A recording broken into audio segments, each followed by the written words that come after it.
యాదాద్రి భువనగిరి జిల్లా సంస్థ నారాయణపురం మండల పరిధిలో జై హింద్ ఫంక్షన్ హాల్ నందు కాంగ్రెస్ పార్టీ యువ నాయకుడు నర్రి లింగస్వామి ఆరోగ్యతేజ్ సమకూర్చిన నిత్యావసర సరుకులు సీవియర్ డిజబిలిటీ వెల్ఫేర్ సొసైటీ అధ్యక్షులు కత్తుల బాలకృష్ణ ఆధ్వర్యంలో తీవ్ర వైకల్యం కలిగిన 30 మంది దివ్యాంగులకు నర్రి లింగస్వామి ఆరోగ్యతేజ్ చేతుల మీదుగా నిత్యావసర సరుకులు పంపిణీ చేశారు.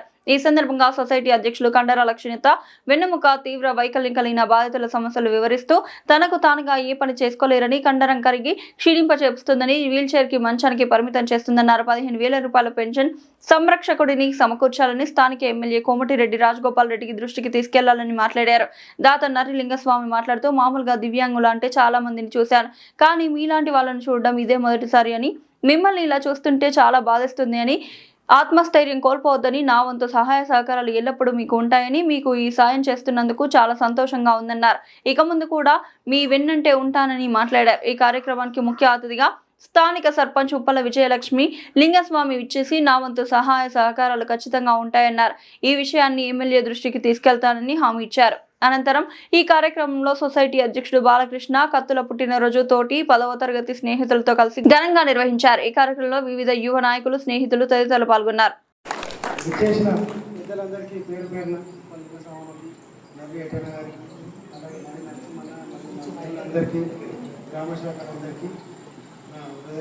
ధన్యవాదాలు.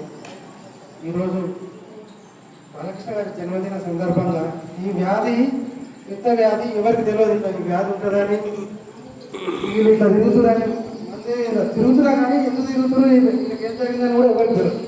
నా మిత్రుడు బాలకృష్ణ ఈ ఏరియాలో అయితే బాలకృష్ణ గారు వచ్చి దీన్ని పబ్లిష్ చేసి కొంచెం అధికారులకు, ప్రజలకు అవగాహన తెలియజేసిండ్రు.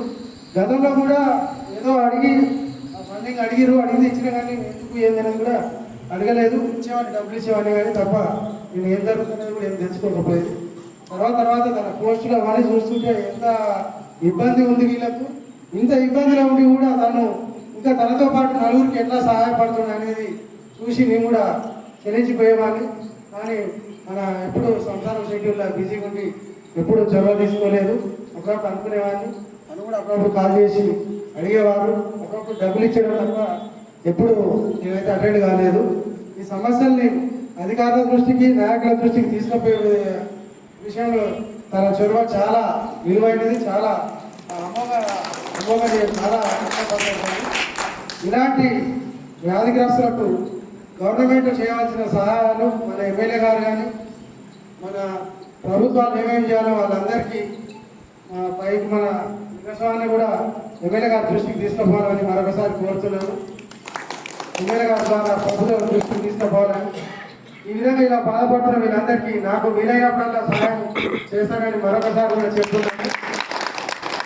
మళ్ళీ ఈ విధంగా నేను సహాయం చేస్తానని తెలియజేసుకుంటూ పెద్దలు విలువైన సలహాలు ఇవ్వాలని, వీళ్ళకి ఏం భరోసా ఇస్తారో కూడా కొంచెం చెప్పగలుగుతారని కోరుకుంటున్నాను.